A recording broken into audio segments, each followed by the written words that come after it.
Alright guys, today I'm doing a review of this Highliner pan sear. This was on sale, that's why I picked it up. So check this out. Here's the ingredients. If you guys want to read it, pause the video and we'll open it up and cook it up. Okay, that's what it looks like.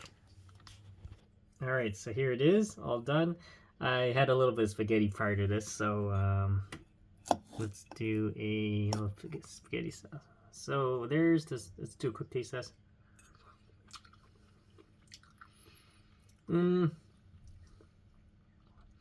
It's good, but it doesn't, it's very soft and tender, and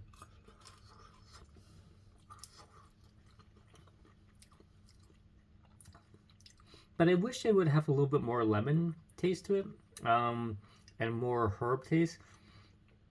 I just get a mild herb and mild lemon with the fish, so it's not bad, but I think it needs a little bit more oomph with this, with the lemon and flavoring. Alright guys, if you have any questions, comments, post below, subscribe to the channel.